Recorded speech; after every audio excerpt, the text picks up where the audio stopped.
धर्म क्या है? शांति किसे नहीं चाहिए? सभी तो अशांत हैं, बेचैन हैं, व्याकुल हैं, दुखियारे हैं। किसी को इस बात का दुख है तो किसी को उस बात का।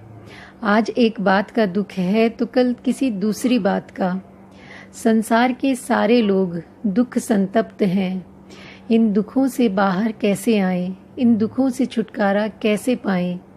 सही अर्थ में सुख शांति का जीवन कैसे जी सकें? हमारे देश के ऋषियों ने, मुनियों ने, सद्गुरुओं ने, सत्पुरुषों ने, महापुरुषों ने, बुद्धों ने, अरहंतों ने इसी बात की खोज की कि दुखों से छुटकारा कैसे मिले, सही अर्थ में सुख शांति कैसे प्राप्त हो। सब एक ही परिणाम पर पहुँचे कि धर्म से ही सुख शांति मिल सकती है। सच्ची सुख शांति धर्म के अतिरिक्त और किसी प्रकार नहीं मिल सकती। लेकिन धर्म तभी सुख शांति प्रदान करता है जब उसे धारण किया जाए। धर्म धारण तो करें नहीं और केवल उसकी चर्चा करें या उस पर केवल वाद विवाद करें तो सुख शांति नहीं मिलती। अतः समझें कि धर्म धारण कैसे करें। देश का बहुत बड़ा दुर्भाग्य हुआ कि सारे देश ने धर्म शब्द का अर्थ ही भुला दिया। कहीं भी जब धर्म संबंधी कोई चर्चा होती है तो सुनने वालों के कान खड़े होते हैं कि वह आदमी कौन से धर्म की बात कहेगा, हिंदू धर्म की या बौद्ध धर्म की, जैन धर्म की या ईसाई धर्म की, सिख धर्म की या पारसी धर्म की या यहूदी धर्म की, कौन से धर्म की बात कहेगा। बड़ा दुर्भाग्य हुआ कि धर्म के साथ ये विशेषण लग गए, मानो धर्म का अपना कोई स्वतंत्र अस्तित्व ही नहीं।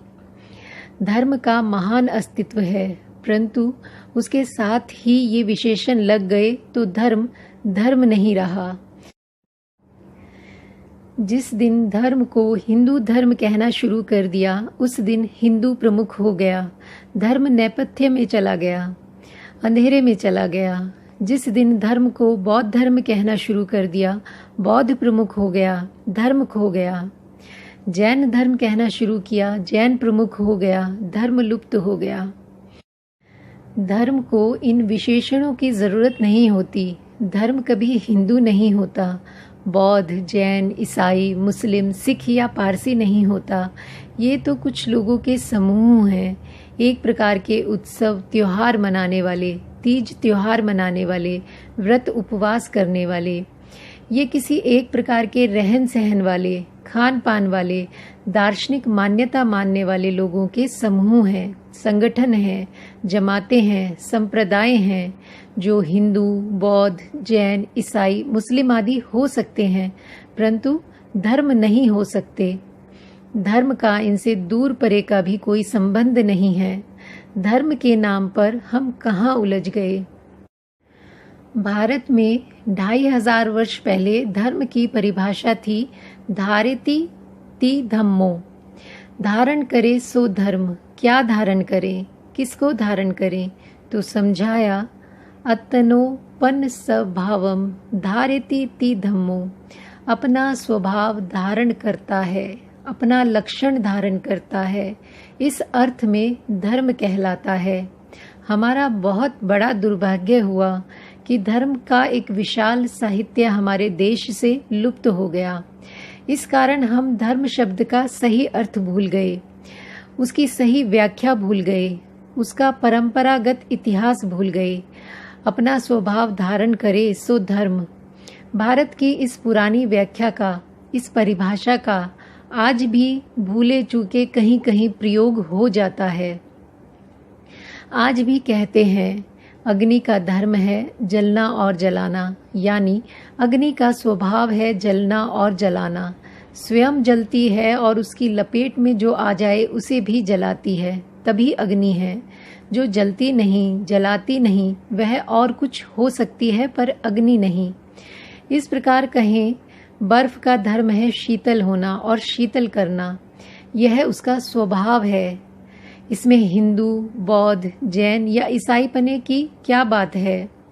आज भी कहते हैं सारे प्राणी मरना धर्म है, मरना उनका स्वभाव है, जो प्राणी जन्म लेता है मरने के लिए ही जन्म लेता है। सारे प्राणी जरा धर्म है, जर्जरित होते ही हैं।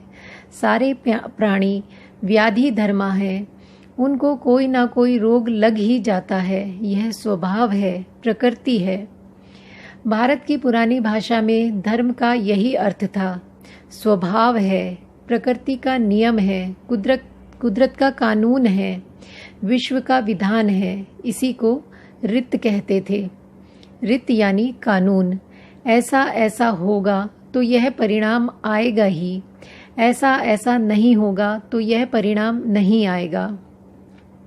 कितनी वैज्ञानिक बात है इसमें। हिंदू, बौद्ध, जैन, ईसाई, मुस्लिम या सिख पने की क्या बात है, परंतु धर्म को लेकर कैसे संप्रदायों में उलझ गए, दार्शनिक मत मतांतरों में उलझ गए, कर्म कांडों में उलझ गए और ऐसे उलझे कि धर्म खो बैठे।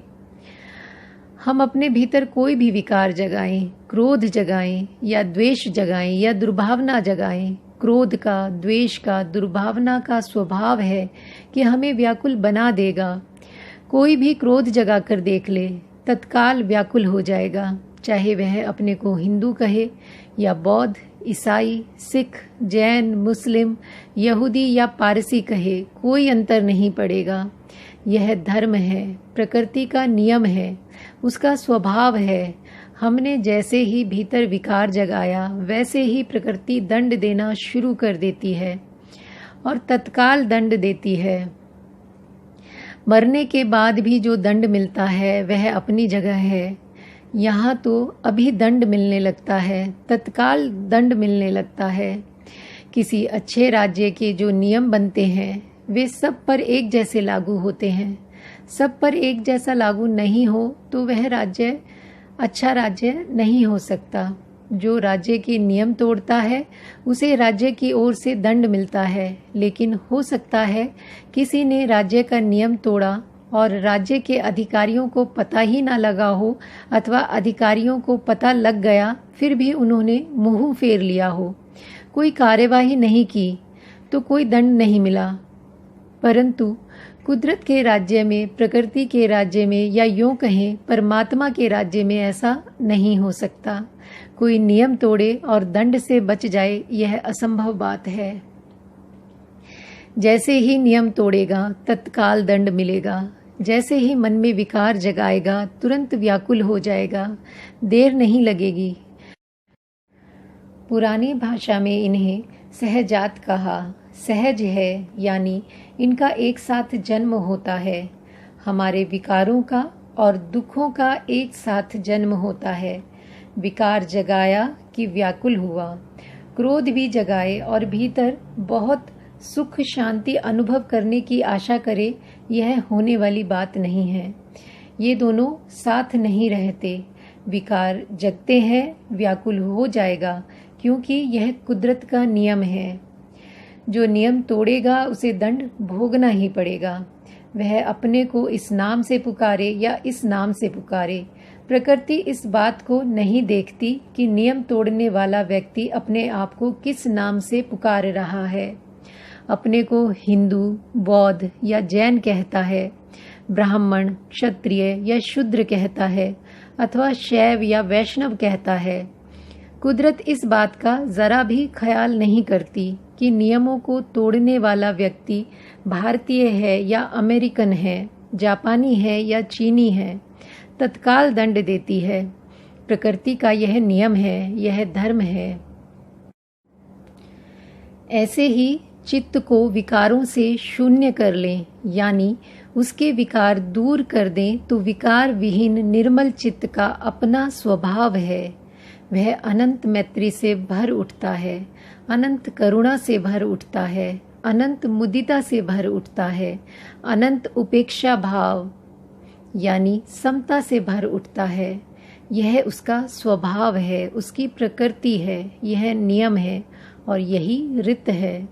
और जैसे ही मैत्री जागी या करुणा जागी या सद्भावना जागी, प्रकृति तुरंत पुरस्कार देना शुरू कर देती है।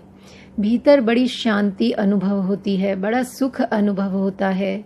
अब कोई अपने आप को हिंदू, बौद्ध, जैन, ईसाई, ब्राह्मण, शूद्र, अमेरिकन या रूसी कुछ भी कहे, कोई अंतर नहीं पड़ता।